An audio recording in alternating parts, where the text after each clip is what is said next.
AV in your ears, that's Ambush Vid, giving you this audio visual down the most interesting street in the world. With my voice, Steve, Fascination Street, you already know, let's get it. When you whip in the Fascination Street, what do you...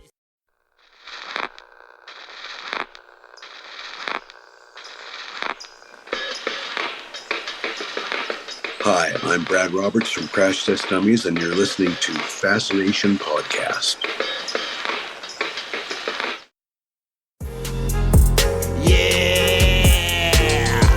AV in your ears, that's Ambush Vid, giving you this audio visual down the most interesting street in the world. With my voice, Steve, Fascination Street, you already know, let's get it. When you whip in the Fascination Street, what do you...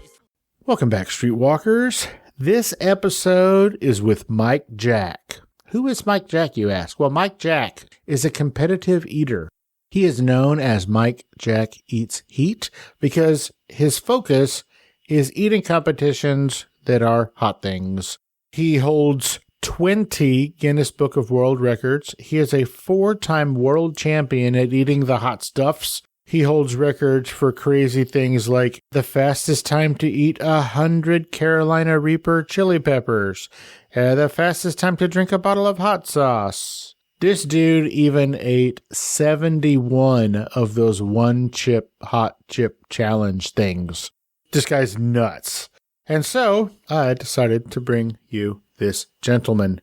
He has a few records of things that are not hot, like, this is weird, the fastest time to eat a banana with no hands. And also he has to peel it with no hands. So weird stuff like that. So there's a few that are not hot related, but he holds 20 world records, or he has at one time held 20 Guinness Book of World Records. So we talk about all those things, how he got into the hot stuff, how he got into the eating competition, what the health implications are for something like that. Like, we've all heard for all these years that, eating too much hot sauce or so whatever, hot peppers is just going to tear away the stomach lining. And so we talk about stuff like that. We talk about how it's going, some of the TV shows he's been on and been a part of, and what it's like to be a competitive eater. This is his full-time job. Between the actual competitions and all of the social media profiles that he has, and he's got a YouTube channel and the TikToks and all the things. So we talk about what it's like for that to be a career. He has a wonderfully supportive wife, Jamie, who helps him with all of these things. She's his coach and his manager. And in at least one case, she is a co-record holder with him.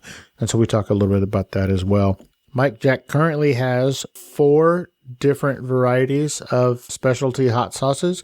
So we talk about each one of those and where you can get them and kind of who he teamed up with to get these made. Follow Mike Jack Eats Heat on YouTube, on TikTok, on Instagram, all of the things. I believe I found this gentleman on Instagram. I say it at the beginning, but I think it was basically I saw a video and commented on it, and then we kind of went on from there. But ladies and gentlemen, streetwalkers, if you will, grab those hot wings and a glass of milk, because this is my conversation with 20-time Guinness World Record holder and 4-time world champion, Mike Jack.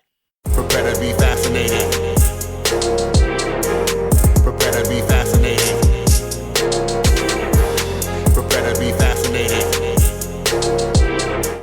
Welcome to Fascination Street Podcast. Mike Jack, what's up, dude? Hey, how's it going? It is going fantastically well. Ladies and gentlemen, streetwalkers, if you will, maybe a couple of weeks ago, I was scrolling through the Instagrams like I do, and there was this video where this dude was just like smashing, just ham down, eating as many like hot peppers. It was like this weird Carolina Reaper eating contest or some crazy thing like that. And I was just like, this is nuts. And so in the comments, I just put like, this guy exploded at the end of this competition or something like that. Just whatever. Just whipping out dumb comments because I'm a fool. Well, maybe the next day or a couple of hours later, the dude who posted that, he was like, nah, actually, I didn't explode. And I was like, what is happening? And ladies and gentlemen, that is this gentleman right here, Mike Jack, better known as Mike Jack Eats Heat. Now, I went to the Guinness Book of World Records website, which is a mouthful to say all by itself. And I put in Mike Jack. It came up with 275 search results. Now, those are different articles and different records and all this other crazy stuff. But even though I could only basically figure out, I think it's 14 of them, how many Guinness World Records do you actually have? I've earned 20 Guinness World Records titles so far. So it's 20. Okay, cool. So even in my research, I came up with like 18, but even though I can only find 14 or whatever, so it's 20. Yeah, there's 20 of them. Yeah. All for eating stuff, mostly for spicy stuff, peppers and hot sauce and stuff like that. This is wild. So we're going to get to all that because, well, it's fascinating. But first, Mike, what I like to do is I like to start from the beginning. It helps us understand how the guests got from where they were to where they are. So where were you born and raised, man? Where'd you grow up? Yeah, I guess I was born in Scarborough, Ontario. I grew up in, like Kawartha Lakes area of Ontario, Canada. Like Lindsay, Bob Cajun, Peterborough, if you've heard of any of those places, all kind of smaller places. Went to college in Toronto. I lived there for 4 years. Then I lived in London, Ontario for about 17 years. And then most recently, I moved out to Nova Scotia. I've been there for 2 years now. Okay, so the only city that I've been to in Canada is Toronto, and it is such a beautiful, beautiful city. You went to school there? Yeah, I went to Humber College. And what was the plan? What did you want to be when you grew up? This isn't it. Not quite. No, I went to school for film and television production, I guess. So, I really wanted to be a director, a screenwriter, stuff like that. So what inspired that? Why is that what you wanted to be? I really like movies and stuff. And I guess I bonded with my mom over that. Like she was really into movies and stuff like that. And it was kind of something that I just grew up liking, I guess. So has that plan changed? Yeah, it has. Yeah, I didn't quite get into the, directing films and writing movies, but I do a bit of like video production and editing on my videos for, my YouTube and social media. So yeah, it wasn't a total loss going to school and not, ending up doing what I wanted to do. I still use some of those skills that I learned in my life today. And I met my now wife from going to college and that. So yeah, it was still a great experience. So you met your wife at the college that you were studying film and television production? Yeah, I did. Yeah. What was she studying? Same thing? Is that college predominantly that curriculum? Is it a film and TV college? It's one of the best like film and TV programs like in Canada. They do a bunch of different things. So I think I'm like at the time they had a big nursing program there. I'm not sure if they still do that. I think, it's been a while since I've been in college and that, but it was probably like the biggest, like at the time anyway, the biggest like film and television program, like as a college program. There's like some universities that have the program as well that are maybe more renowned, I guess. So. Gotcha. So according to what you just said, you've kind of been out of college for a few years. What were you doing between college and your new current career? I worked a lot of, different jobs. Like in college and, shortly after college, I worked at a movie theater, and then I worked at Blockbuster Video, because I had that love for movies and stuff. After I kind of decided like the whole film thing wasn't going to like work out for me, I started, working in factories and stuff like that. I worked in factories for a long time. And then the whole pepper eating thing was kind of like a, hobby of mine and stuff like that. But over the last 2 years, it's become like a full-time thing. So you said that at a certain point you realized that maybe film and television wasn't going to be the thing. What was it that made you realize that? Because I mean, you're not dead. There's still time. Like, well, I don't understand. Why'd you give up, bro? What made you realize that this wasn't going to be a thing? I guess the thing was, it was just like, I guess I was just tired of being like a starving artist, I guess you could say. Like, I was just at it for a few years. I'd written like a couple screenplays that hadn't really gotten anywhere. Like I had one that had like kind of mild interest from, some literary agents and stuff like that. And then the next one, like I didn't really hear anything back. Yeah, I was just kind of like, man, like just like broke out of school and getting more broke as we go along. So I need to do something that's going to bring some more money in. So that's kind of where I started focusing on, full-time kind of, I guess, labor-based jobs, stuff like that. So that was kind of the thing. And then the spicy thing just kind of came out of nowhere, I guess, and kind of gained popularity. So kind of brought me back into the game, I guess. What was your wife doing at this time? Not really what was she doing, because that's none of my business, but I guess was she in the television and film world as well, or was she doing something else? She was doing kind of other jobs. She ended up going back to school later on, and she was like a tech assistant at a medical company. So she would kind of like run blood tests and stuff like that. Gotcha. All right, cool. She's a vampire. Yeah. So why did you guys decide to move to Nova Scotia? Everything that I've heard about Nova Scotia is that it is like one of the coldest places on earth. That's not true at all. Nova Scotia is not too bad for like being cold and stuff. Once you get over to like Newfoundland, it's kind of a different story. But yeah, where we are in Nova Scotia, it's great. Like we wanted to move mostly because we wanted to be close to the ocean. There's like a hot sauce festival that we go to every year in New England and New Hampshire. And we just like love the area. And we're like, why doesn't everybody in the US live here? So we're like, well, why don't we move to the Canadian version of New England? So yeah, we moved out to Canadian Maritimes here, and we wanted to live somewhere that was a little more chill, a little cheaper to live. Ontario is pretty hustle and bustle, a lot of big cities and stuff there. So the housing here is a lot cheaper than in Ontario. So that helped us out a lot, especially me just looking at this as a business and trying to, start it up as, going full time with my pepper eating and hot sauce. And that's a few different reasons. But yeah, it's not too cold here. It's like the winter here was actually a lot nicer than where we used to live in London, Ontario. So we're actually on the North Shore, Northumberland Strait. So that's the warmest ocean waters in Canada, actually. So I guess my confusion is I am geographically challenged. So Nova Scotia is on the East Coast? It's on the East Coast, yeah. Okay. All right. I guess I was confusing it with the West Coast. Or I'm just dumb. I have no idea. That's okay. Yeah, out west, the popular places out west are a lot colder, like out in like Calgary and Edmonton, or like Winnipeg. Like those kind of spots are pretty known for being pretty cold. Where we are, it's not too bad at all. For Americans, I kind of just explain, like you get to where like Maine is, so like above Maine, it's kind of like New Brunswick, and then like east of that is Nova Scotia. Oh, got you. We're going to get to your world records and your eating and things in just a minute, but I gotta know, a few years ago, I don't know where you were living, hopefully it's not where you're living now, but there was a house that exploded on the street behind you. Yeah. A few years ago. Like, what happened, and are you okay?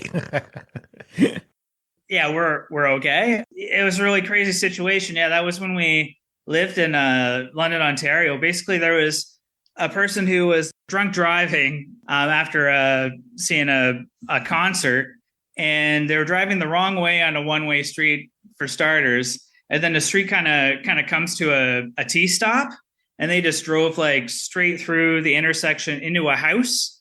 They hit like the gas line of the house. Then the house exploded, and it was like almost directly behind us, like kind of like one over from the house directly behind us. The house just exploded. Like it was just totally gone. It set fire to the houses on either side of them. In the end, it was like, I think it was 4 houses that were just like totally destroyed by this explosion. And another one ended up having to get serious repairs. I was just going to sleep at the time. I was just barely asleep. And I just remember waking up to hearing my wife, Jamie, just like screaming. And I was like, jumped out of bed. And I don't know if it was the explosion or her screaming that woke me up. And I just like ran over to her, and she's like, that was behind us. It's like gone. Like she was kind of just getting ready for bed. And I guess she like felt the impact of the explosion. Like it kind of like pushed her back, and she looked out the window. The house was gone. And I was, in shock because I was just asleep like moments before. So I like kind of threw on some shoes and went out the back door, and our backyard was just full of just like pieces of the house, and just there's just odd things like pieces of clothing and pieces of furniture and stuff like all in our backyard. And I basically saw like the house behind us catch on fire. I felt helpless. I was like, what do I do? Like, do I grab my like garden hose, try to like, and I'm like, I don't know. Like, so I was like, I better like just go in and make sure like Jamie's okay and everything.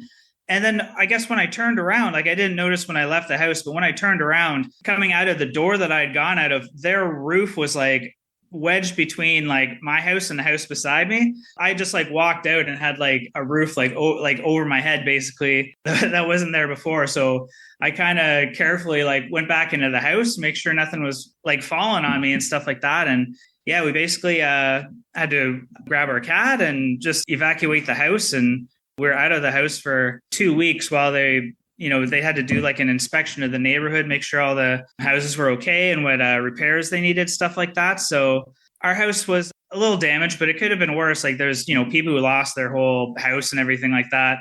We had to like basically like reshingle our house because, it was just kind of burnt and stuff like that. And then our sun porch was all smashed in, like the windows were all smashed in on it from the explosion, and it had a little bit of other damage. So we basically just had to redo the sunroom and the shingles on the house, but our like insurance covered it all and everything. It was just kind of big inconvenience, but Jamie kind of suffers from some PTSD from it. I'm pretty okay and everything. So that's kind of another reason why we moved. Like Jamie she just had kind of bad memories. She used to hang out outside in our backyard like all the time, and just like the memories of kind of the whole explosion and seeing the houses getting torn down and rebuilt, it was just kind of weighing on her mind and stuff like that. So we kind of wanted to move out of that house and settled on Nova Scotia. And yeah, we like it here. That's wild. Well, I'm glad you guys are okay. Did anybody get hurt in the neighborhood or in that house? Was anybody in that house? There are people in the house. Kind of what happened was when the car hit the house didn't blow up right away. I think it was like 15 or 20 minutes like afterwards. So luckily, like the first responders were really quick. Like there was, police and fire department were there. We didn't hear it in our house for some reason, but the people on the street, like it was the street behind us, they all, came out of their houses, and one of the neighbors like pulled the woman out of her car. And so everybody was out on the street already, and police were kind of already like telling people to step back while the firefighters were checking for a gas leak. The only person who was really hurt was one of the firefighters. I guess they have some sort of thing that detects if there's like a gas leak, and it started going off. So they were like leaving from the house, and when it blew up, one of them took like a brick to the face, I guess. Oh, man. A few of the firefighters had to go to emerge at the hospital, but basically had minor injuries. And one guy he had to get his like jaw reconstructed, and he was in hospital for a few weeks. Luckily, nobody died, and that was the only kind of major injury. Wow, that is a scary ordeal. I'm glad you guys are okay, and so was most of the other people. And I can certainly understand why your wife would have some stress related around that. That's scary, dude. Hey, Streetwalkers, here's a word from our sponsors. Killers don't just take lives. They reshape everything they left behind. A quiet back road, a busy stretch of highway, a house that once felt safe, now a shrine to everything that went wrong. Across Texas, deserts, fields, and bayous keep their secrets buried, but not forever. From the creators of Gone Cold comes Of Hell, Texas True Crime, a podcast about the state's most depraved killers and the scars they left on every town, every family, every mile marker they touched. Stories that ask one burning question: were there more victims? Some folks aren't just from hell, they're of it. Of Hell, Texas True Crime, coming soon. Subscribe wherever you listen to podcasts. Let's get back into it. Now we're going to talk about some crazy cool things. Awesome. As I said earlier, you have a ton of Guinness World Records. You helped me out. Turns out you hold 20 Guinness Book of World Records. That is amazing. They're all food related, but they're not the kind of Kobayashi style eat as many hot dogs as you can in 30 seconds. They're a little more, let's just say, bombastic. You're on fire, bro.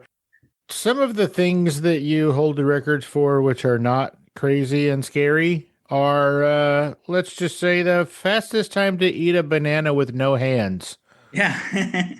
And this also includes peeling it with no hands. Is that correct? Yeah, that's right. Yeah, you basically started with a banana. You put your hands behind your back, and yeah, they say go. You got to peel it and eat the banana. Yeah.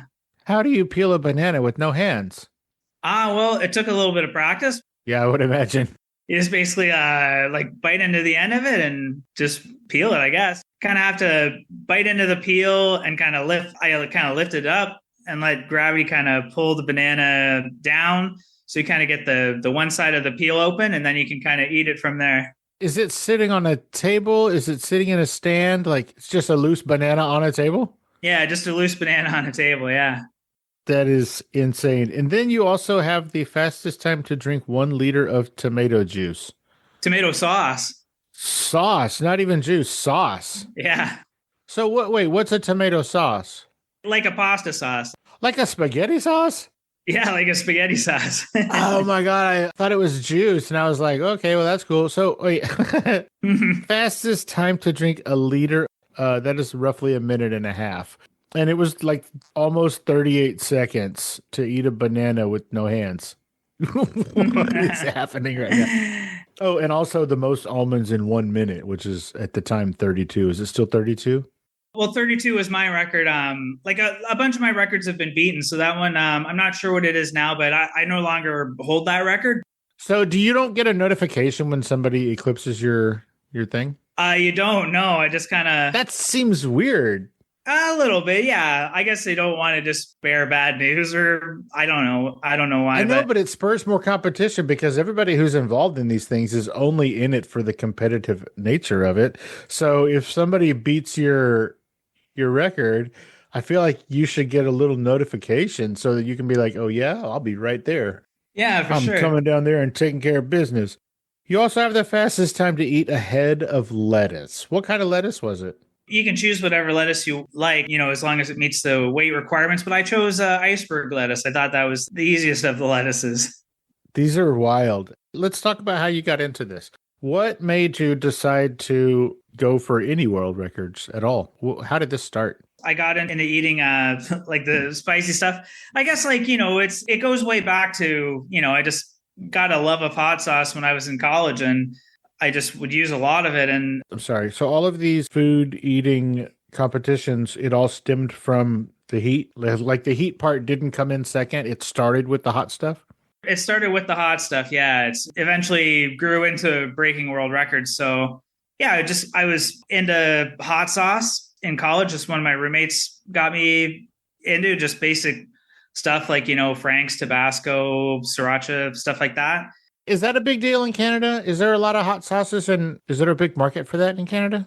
There is now, yeah, especially Ontario and Quebec. There's a lot of like craft hot sauce makers, and the big companies are more like American companies, like the ones I just mentioned, like Tabasco, Frank's, and all that. Like we have that here, but yeah, there's a good like kind of craft hot sauce market as well.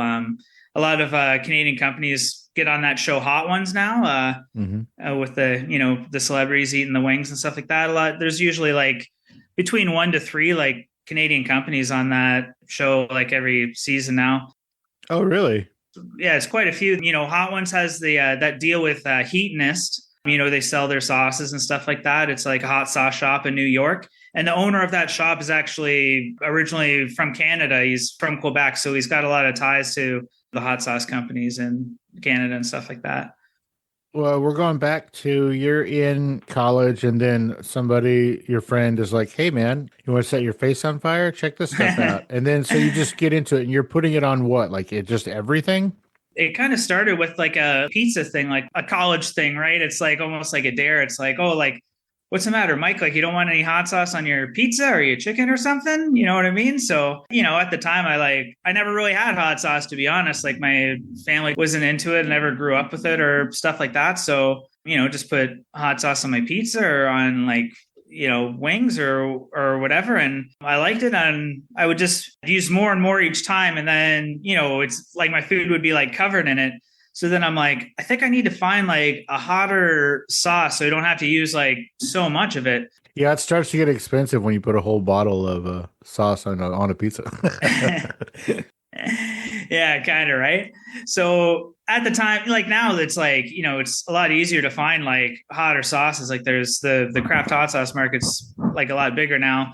But at the time, you'd have to like search. So I'd kind of find like, the hotter sauces and start with just like a couple dots on my food. And, then I'd use more and more and searching for hotter and hotter sauces. And, and over like 15 years of doing that, then eventually I was using, hot sauce is made out of the world's hottest peppers, like Carolina Reaper hot sauce, so just kind of using it like ketchup, basically, right? So, and then at that time, one of my friends, he said, "Oh, there's people on YouTube like eating hot peppers. Like you should try it because you're so good with hot sauce. Like see how good you can do." And I was like, all right, maybe I will. So I tried.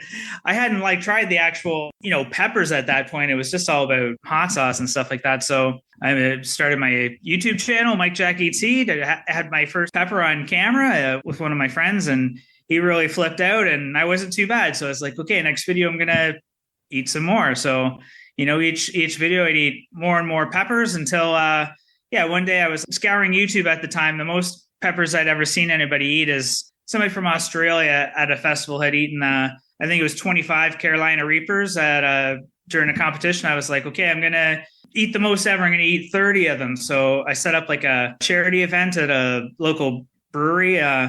You set up this charity event? Yeah, I set it up. Yeah. At the time there was, what was it? There was like the ALS, like ice bucket or whatever challenge. And then they were trying to replicate that. Like, I think it was a couple years later, and they're like, oh, let's do like a ALS heat challenge. And people were eating like something spicy or like a hot pepper or whatever. And I'm like, okay, I'm going to do the extreme version of the ALS hot challenge and eat 30 Carolina Reapers. So I set up a thing and I ate 30 of them. And then after I did that, people were asking me, so is that like a Guinness World Record? Like, is that a Guinness World Record? And I was like, oh, I never really looked into that. I never figured it was a record for like YouTube or whatever, right? So I started looking into the Guinness World Records, and I noticed that they're all like kind of time based. Like there's no records for like most eaten in a sitting or anything like that. Like I guess they've gotten away from records like that. So it's all like most eaten in a minute or 2 or 3 minutes or fastest time to eat like 3 or 10 or 25 or whatever. So I had to like teach myself how to eat them fast, not only take the heat, but eat them quick. And I looked through the records. And to be honest, I found like what I thought would be like the easiest one to do at the time was fastest time to eat 3 ghost peppers. I did a couple like practice runs, and I was basically beating the record while practicing. So I went and set it all up proper and everything. And that was my first Guinness World Record. And then just kept going from there, just breaking more and more records.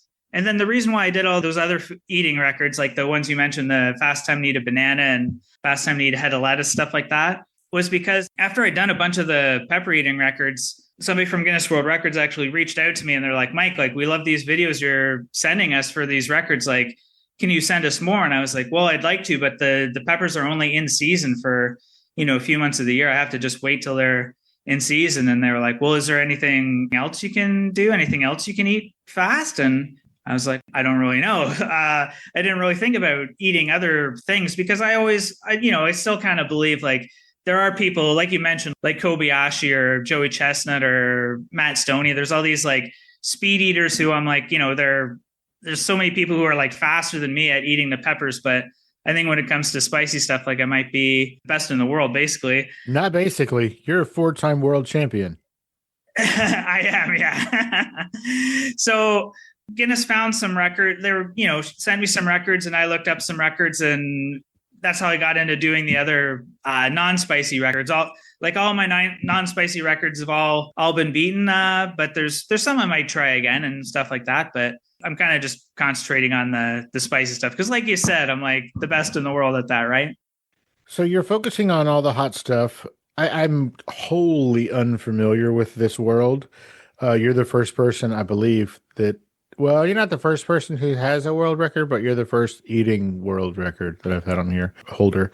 So Is there a lot of people trying to get into the eat all the hot stuff space, or are you looking around at these competitions and you're like, it's just me and the clock. I'm just here by myself. Like, is there a bunch of other people that are trying to do the hot stuff?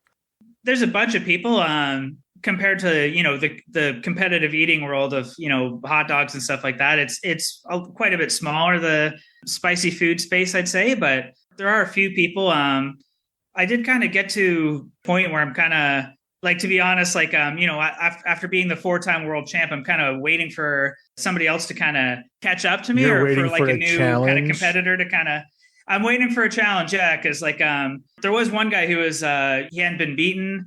He was like the European champ. He was like the intercontinental champ and stuff like that.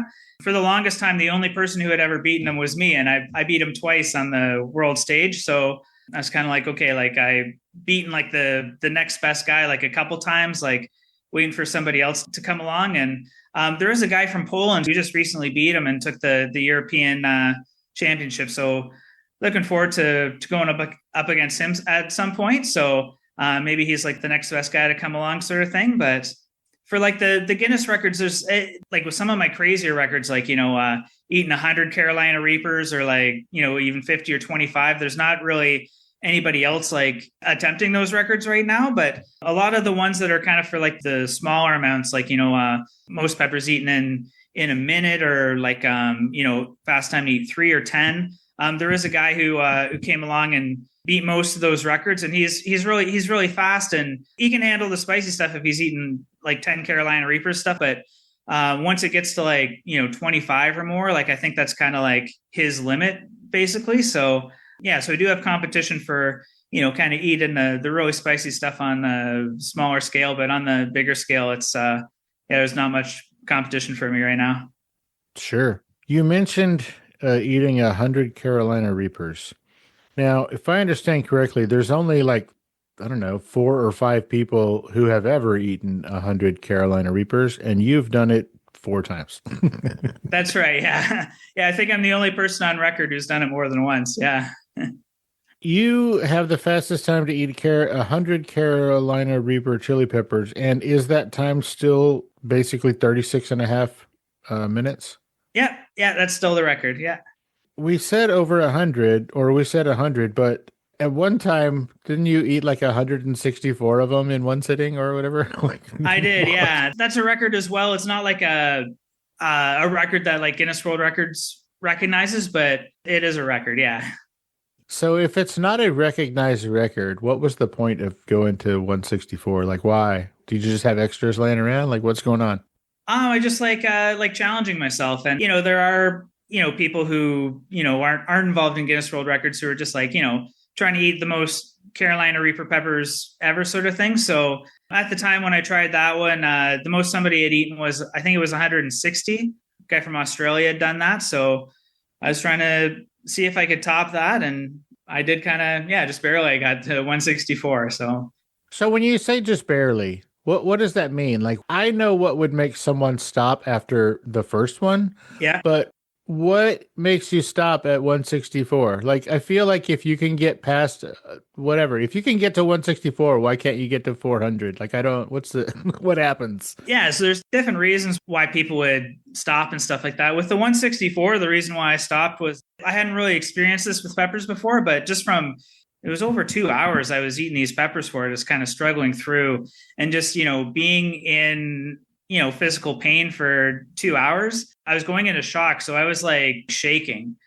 What made me stop is just, I was just like, what's going on? Like, am I having like convulsions or something? What is happening to me right now?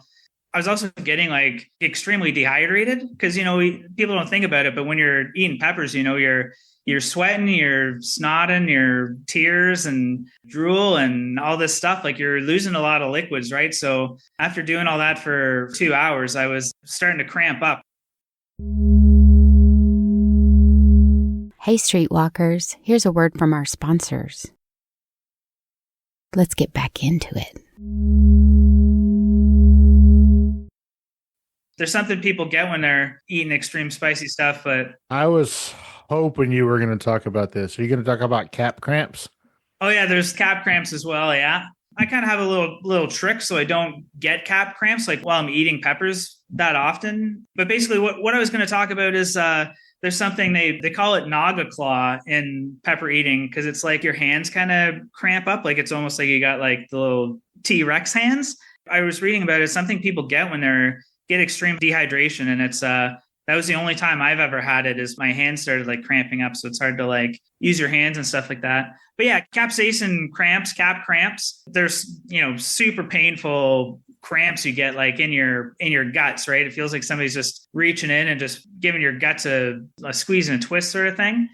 Basically what I do that, some people think it's pretty crazy, but I eat a lot of food like before I start eating the peppers, and I get like full, like I'm stuffed and like to the point where I'm like bloated and that, just to try to dilute the peppers in my guts as much as I can. I don't know exactly how I do it, but I can be like full, like stuffed, and then eat 100 peppers after. Like if they don't take up that much room in your guts, or I'm not really sure how it works. That's kind of like how I like hold off from the cap cramps for a while, but they do come for me eventually. And, it's usually just like a night of just, trying to sleep on the floor anyway, just to try to keep cool. Like you get these waves of just crazy heat. Like it just feels like you're going to just burst into flames, basically. You get like what I call like sweat attacks. You just feels like you're burning like so much. Your body just like releases sweat out of every pore in your body. Like it's just I'll be laying on the floor and it'll just be soaked sort of thing. So yeah, that's, obviously the rough part of eating all these peppers is the pain and stuff involved. But I kind of look at it like, if you're into like boxing or UFC and stuff like that, like the recovery for some of those people is like months, right? Like if you're breaking bones or whatever. And I'm always fine like the next morning. Really? You're fine the next morning? You eat 100 Carolina Reapers and you have a rough night, but then the next day you're fine? Yeah, for sure. I don't think it's the same for everybody. Like, maybe my body just bounces back quicker than most just because, I've been doing it for a while. It's something I've worked up to, stuff like that. But I'm always fine in the morning. Like I think the worst has been like 14 hours of kind of suffering and stuff like that. And then the next day I'm usually just pretty tired from not really sleeping that night. So are you completely worthless the next day? Like the next day you wake up and yeah, you're not feeling bad, but are you just like laying on the couch all day long, or are you out like doing your regular stuff? You're just back to normal.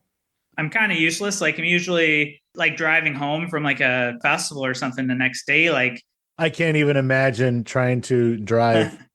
Like how far do you get? Like do you have to pull over a lot for various reasons or no? No, not really, to be honest. Yeah. Because I do festivals that are a distance away from me, right? Like I'll be in Nova Scotia and I'll like drive to like Quebec or like New Hampshire, or I've driven to Philadelphia from here. Oh, wow. For a festival, stuff like that. Driving to like Ontario. If I drive to Ontario, it's like almost 2 full days of like driving to get back. So sometimes I'll, have to get an early start and I'll get up and be like, I'm not like feeling the best, or I'm still pretty tired. So my wife will maybe drive for like a couple hours, but eventually I'll like take over. And sometimes I'll be okay in the morning and just start driving sort of thing. But if I'm at home, I'm kind of just taking it easy for a day sort of thing. When you're doing these competitions, your wife, Jamie, she is your coach. She is your manager, your trainer or whatever. She's your inspiration. Yeah. Is she constantly like, after the competition, let's say like all night long when you're going through it, the heat sweats or whatever we're going to call them, is she just constantly like, hey man, are you doing okay? How you feeling? Are you all right? Like, are you, my wife, I would not be able to get any sleep because my wife would be constantly checking to see if I was okay. Is your wife always worried about you, or is she kind of rolling with it by now? Yeah, she's basically rolling with it right now. She knows I'm going to be like, okay, eventually, stuff like that. So now that we've been doing it for a while, I kind of have a, recovery routine and stuff like that. So yeah, I don't really need her too much when I'm recovering. A lot of the times, people will think it's funny because we'll be at like a festival or something like that, and I'll have like an after party, like at a hot sauce festival or expo or whatever.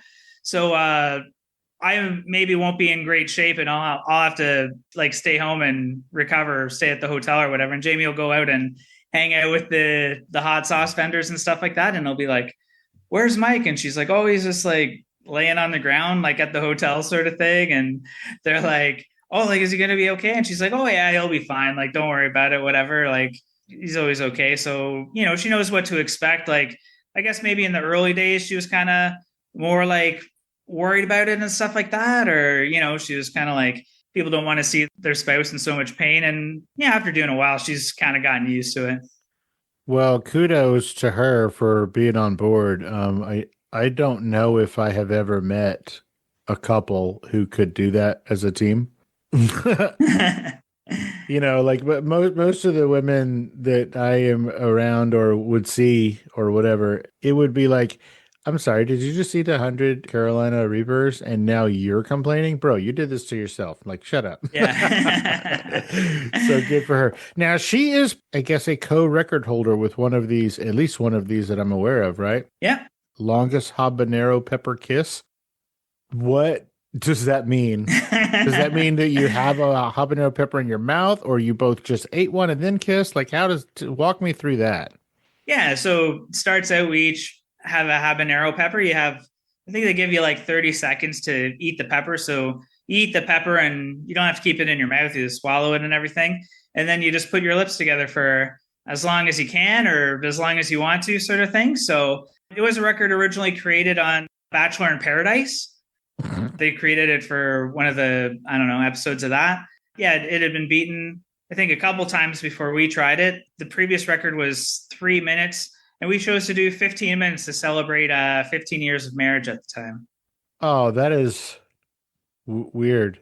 That is precious. It's weird in a cute way, right? So. Oh, it's so cute. I mean, if you're going to do it, why not make it a number that means something, right? Yeah, for sure.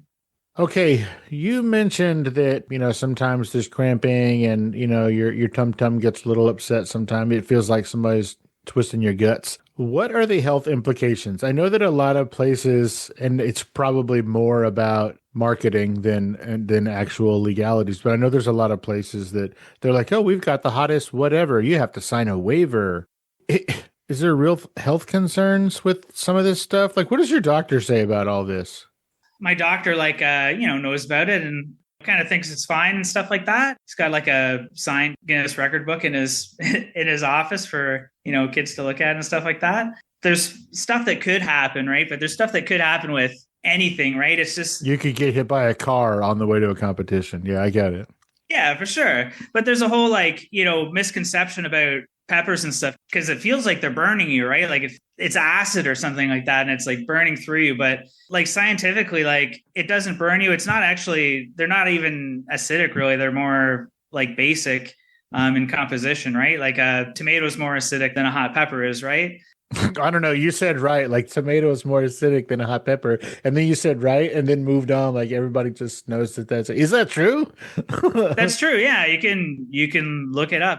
And yeah, you think about like your stomach acid and stuff like that. Like that's good. That's definitely more acidic than. So it's not like everybody thinks that, you eat a hot pepper or 100 and it's just eroding the lining of your stomach and your intestines and all that stuff. That's not the case? It's not the case. No, it's all just a signal. Like the capsaicin like sends a signal to your brain that gives the sensation of heat, but it doesn't actually burn you. Like if you put a pepper in your hand, it's not burning through your hand, or even if you cut it open and put it on your hand, like you could get like a rash, like it's like your skin could get irritated, but it's not going to like burn through your hand or anything like that. But yeah, I hear stuff like that all the time, like, oh, it's going to burn through your esophagus or your stomach lining. People say stuff like that, but people eat stuff that's a lot worse for you like all the time and nobody bats an eye, you know what I mean? So bro, this is America. That's all we eat is yeah, I know. But yeah, it's like, because it's like, sensationalized and all that, like if something does happen to somebody while they're eating hot peppers and kind of 1 in a million thing, then that makes the news, right? So there was the one thing where people were talking about thunderclap headaches, like, oh, like this guy, he had to go to the hospital because he had these like headaches and they called them thunderclap headaches. And looking into that, like headaches in general, but like these thunderclap headaches too, they're caused usually by extreme dehydration. Like I was talking about, like you can eat the peppers and you get all the sweats and the whatever and stuff like that. So, hydrate pretty extreme before I do the extreme competition stuff like that. There's like a thing where a guy like ate there's some kind of challenge burger or something like that. And he ended up wrecking his throat somehow, but it was from like extreme barf. Like he was just like throwing up so much that the acids in his stomach, like messed up his throat, like, like bulimics get that, stuff like that. So, like that could happen. The thing about the like one chip challenge, there was that kid who died like shortly after eating the one chip challenge. But during the autopsy, they find that he had like a heart condition, right? And eating the spicy stuff, like, you panic basically, right? Like your body thinks it's like burning up, so you panic. It can get your heart going. Something like that could happen. Like it's kind of just this one-off situation, like I can find anyway, but it's all these kind of one-off situations kind of make people think that it's like more dangerous than it is. But I'm like, if it was really that dangerous and I'm eating like 100 at a time sort of thing, like, I think it would be gone by now. I've never had to go to the hospital. I don't have like constant pain in my guts. Like there's no ulcers or there's nothing like that. People get acid reflux or stuff like that. Luckily, I don't get acid reflux. I guess I'm just lucky. I don't know. So without any numbers, because I'm very uninterested in that. When you're traveling, like a few minutes ago, you said that there's some competitions that you'll drive to that takes a couple of days to get there. Is there money in this? Like, are you driving for 2 days for free, or is there prize money? I don't know this world. I wouldn't say it's a part of the world, but I'd just say like, because I'm kind of top of my class or whatever, like there is money in it for me. That's how I could, I left my factory job a couple of years ago and I'm kind of doing it full time. So I get paid to go to festivals and break records and stuff like that. Like the festivals will pay for me to be like an attraction that people go to. And, they advertise like, oh, like Mike Jack is going to be there and he's going to do a crazy record to try to draw a crowd sort of thing. So it's appearance fees, like when they pay Paris Hilton $100,000 to DJ a club. Yeah, I guess so. Or like you're paying a band to be there for like entertainment, right? So I'm just another form of entertainment, right? So this is your full-time job now? So it's my full-time job. Yeah. So I make money a few different ways. Like I've got my own line of hot sauces as well. It started off as like a merch thing for my, YouTube channel. But now I'm selling at like markets and stuff, like kind of local markets in Nova Scotia, stuff like that. I'm in like a lot of different online hot sauce shops, stuff like that. So I get money from that, and then doing like paid ads and stuff for people like on my socials. And then I get a little bit from the socials as well, like YouTube and Facebook and stuff like that. So I think right now you have 33,000 subscribers on YouTube and about 55,000 on TikTok. Does money come to you from those? I do get money from YouTube. It's not really a significant amount though, really, from actual YouTube. Sure. TikTok, they don't have like that creator program in Canada yet. So I don't get any money from TikTok. There's like a little bit you can generate from doing lives, but I haven't done a lot of lives yet. And it's still just like a kind of an insignificant amount. So, I get paid like a decent amount doing like festivals and stuff like that, but I don't do like I'm not doing festivals like every day sort of thing. It's maybe like 6 or 7 a year sort of thing. It's kind of like if you were in the film and television industry, right? Like actors work on a project, maybe 5 projects in a year, and then they gotta live on that. Yeah, exactly. So, but I'm not getting paid like that. Sure. The Hollywood bucks, but I'm doing all right. Like my second year, like doing it full time. Like this year, I'm pretty sure I'm going to make as much as I made like in my factory job. So that's pretty good. I made a bit less last year, but it was, it's my first year doing it full time. Still figuring things out, stuff like that, but it's going well. Hey, Streetwalkers, here's a word from our sponsors. Warning. Not listening to Fascination Street podcast may cause unexpected side effects. Side effects may include sudden fits of boredom, irrational curiosity about everything you missed, the inability to name your favorite podcast interview, spontaneous ignorance of obscure celebrity stories, talking to coworkers about nothing because you didn't hear the latest episode. Other symptoms may include excessive use of the phrase, "Wait, what happened?" Chronic seriousness with no trace of laughter or delight, unexplainable urge to scroll aimlessly instead of being entertained. In rare cases, not listening may lead to wandering aimlessly through podcast apps, overexposure to true crime reruns, and thinking you're cooler than you actually are. If you find yourself experiencing any of these symptoms, stop what you're doing immediately and download Fascination Street Podcast. Ask your podcaster if Fascination Street Podcast is right for you. Spoiler alert, it is. Let's get back into it. So a minute ago, we talked about the hot chip challenge. Now, if I understand, it's like it's the hottest chip in the world, and there's like a bag that has 1 chip in it. Is that right? Yeah. Except that, why would someone just eat 1 when they can eat 71 hot chips. Is that your record, 71? That's my record. Yeah, eating 71 of the one chip challenge. Yeah. Now, I don't know how much those are, but they can't be free. Does somebody else pay for that? Or are you out there buying 71 hot chips? The first time I did the challenge, I kind of had like a thing where I kind of sent it out to my like YouTube fans or whatever, saying like, oh, if you put money in to buy these chips, like I'll give you a shout out when I eat the chips. So the very first time I did it, it wasn't like 71. How many did I eat that time? 22. 22. That's right. You know better than I do. So yeah, I kind of set that out.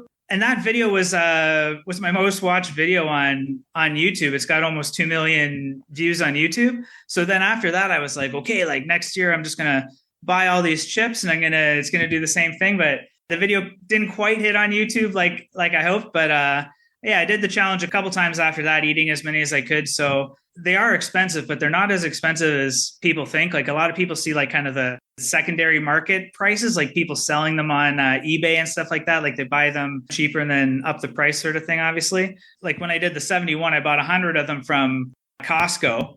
They sold that at Costco?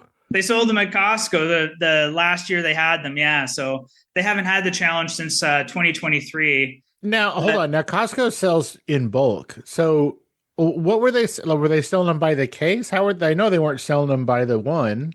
They were just selling them by the one. They were. I think they were a little bit cheaper than if you got them off their website or whatever, but that's insane. They were still they're pretty close to like, I think they were around like $10 Canadian. So each? Yeah. So you spent $1,000 on chips? Yeah, I think I did.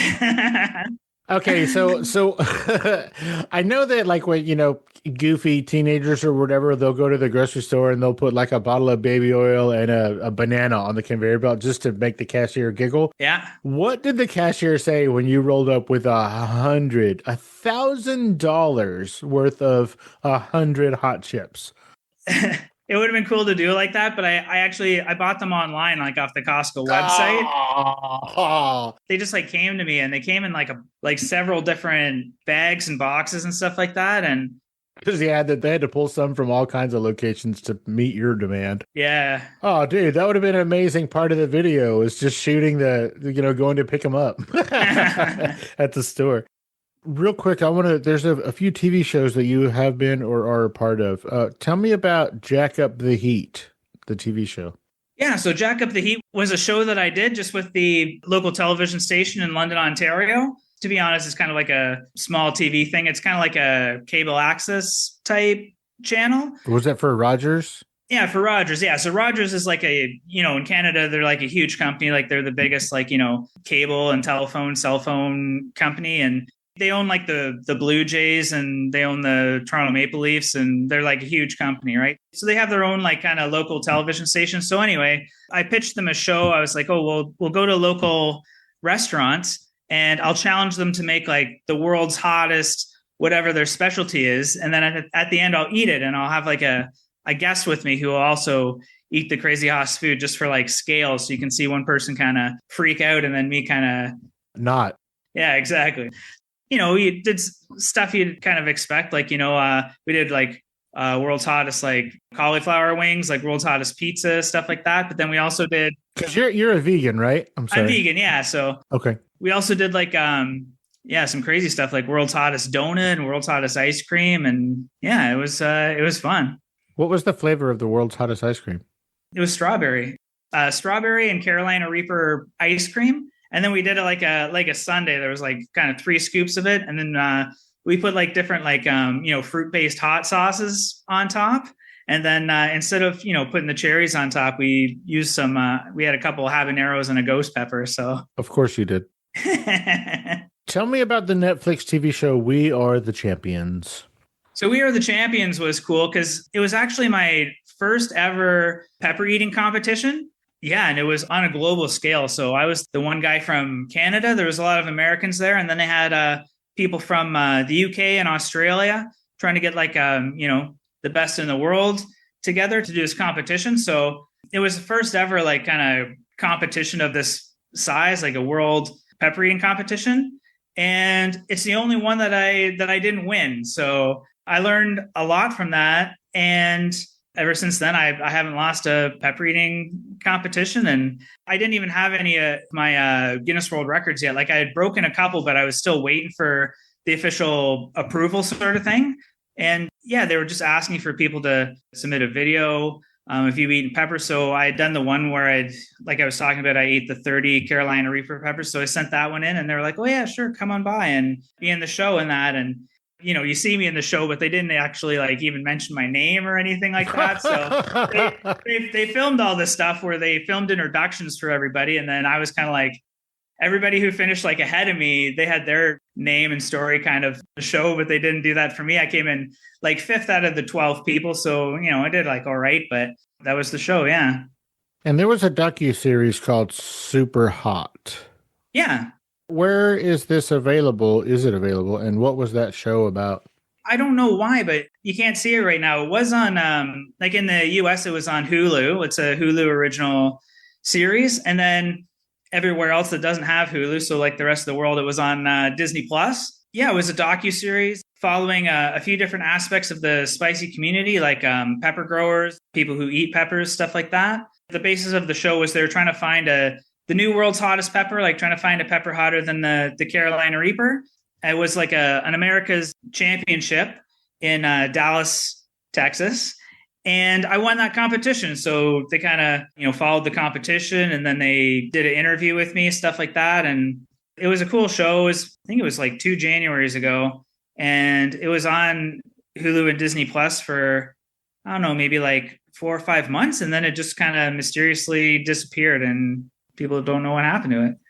That's weird. Do I understand this? Is there a Guinness World Records TV show? Is that a thing? There used to be like a lot of Guinness World Records TV shows in different countries, but a lot of them, they've come and gone sort of thing. But I think it's still running. There was one anyway in Italy that was a pretty popular one for the Italian public, I guess. And I got asked to be on that show. So yeah, I got to go to Milan, Italy for a few days. And oh, wow. I was on the show attempting a record with a few other people. It was for fastest time to eat 10 ghost peppers. I came really close, but I didn't actually beat the record on the show. The record was beat by somebody else, Greg Foster, who's another. I was kind of talking about him before. He's beaten a few of my records for kind of the smaller amounts, like 3 or 10 sort of peppers sort of thing, like as fast as you can. Kind of the under 25 champion? He's kind of the under 25 champion. Yeah, that's what I'd call him. Yeah. So, but yeah, it was a fun experience though, for sure. All right. Lastly, let's talk about your hot sauces. You got together and partnered with, I think, Dawson's. Yeah. Yeah, that's right. Yeah. And you have 3 or 4 of your own inspired sauces. Tell me about those. I do. Yeah. So I've got 4 sauces. So is that them right behind you? That's them behind me on my shelf there. Yeah. So different flavors and heat levels. So the mildest one is my newest one. I call it East Coast Vibes. It's kind of inspired by some flavors of Nova Scotia. It's kind of inspired by like a donair sauce, which is, for people who don't know what a donair is, it's kind of like a shawarma. It's like something created in Halifax by people who came over from the Middle East sort of thing, but it's kind of a pretty trendy food. It's kind of inspired by that, or a little bit like a lobster roll type sauce sort of thing. And yeah, it's like an extra mild chill one. My next hottest one is called Taco Tuesday. Tastes just like a taco in a bottle. It's got jalapenos for heat. My bestseller, it's called Rise and Shine, and it's one I created for breakfast.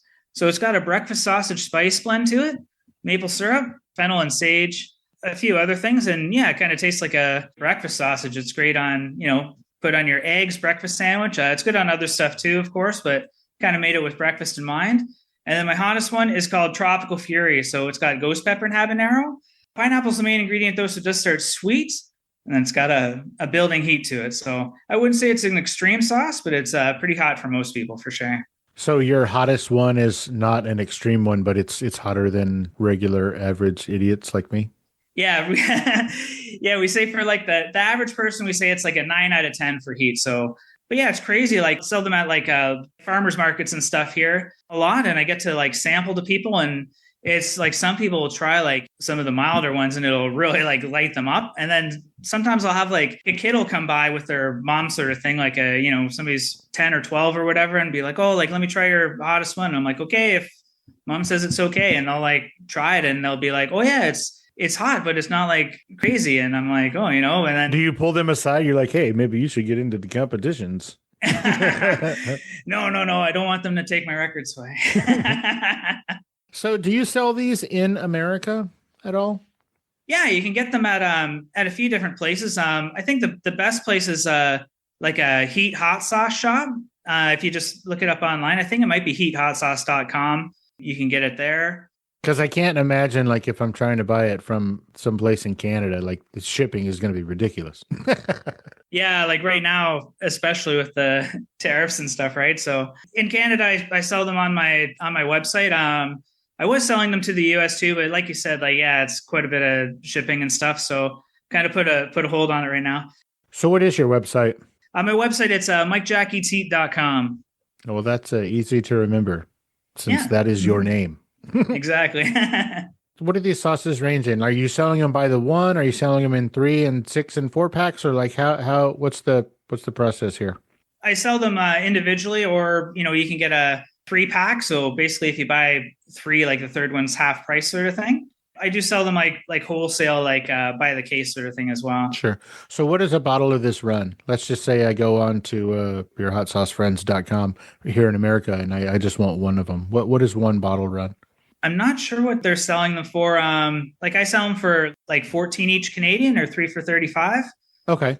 All right. So it's I'm not sure what the conversion is, but me either, but that sounds in line with, like, I was expecting something absorbent, and that just sounds in line with regular pricing for bottles of hot sauce.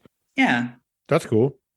Mike, oh my gosh. Tell everybody where they can find you on social media, man, and where they can check out all of your zany and, dare I say, insane videos and things. Where can people follow you?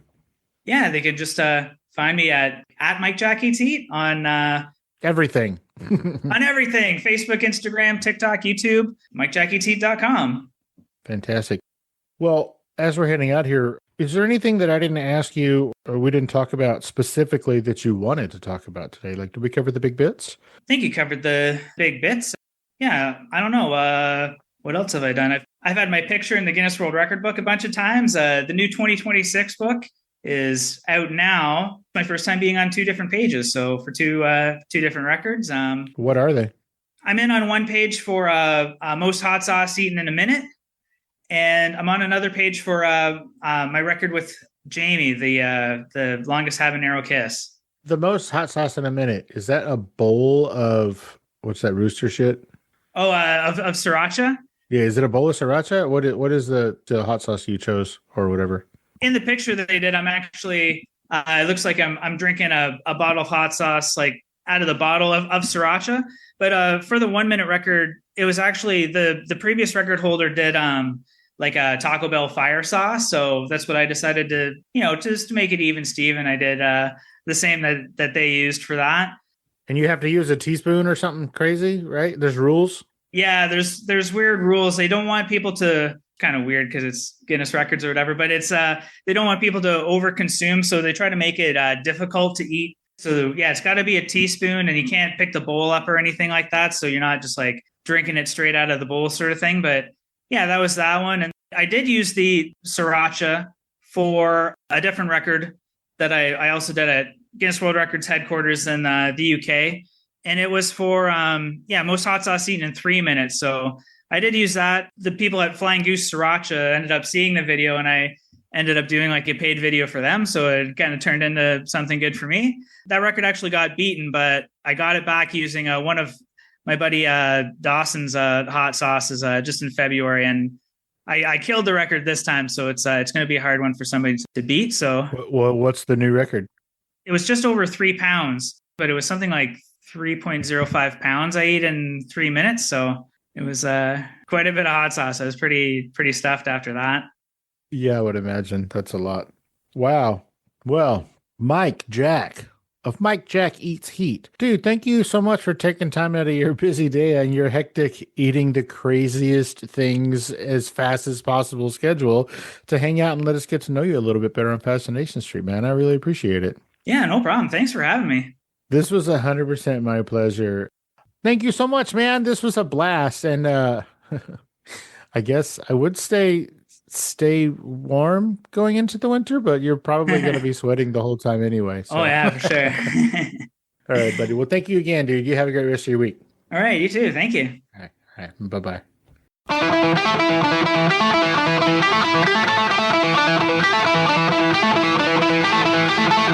Opening music is the song FSP Theme, written, performed, and provided by Ambush Vin. Closing music is from the song Say My Name off the 2021 album Underdog Anthems, used with permission from Jack's Hollow. If you like the show, tell a friend. Subscribe and rate and review the show on iTunes and wherever else you download podcasts. Don't forget to subscribe to my YouTube channel. All the episodes are available there as well. Check me out on Vero at Fascination Street Pod and TikTok at Fascination Street Pod. And again, thanks for listening.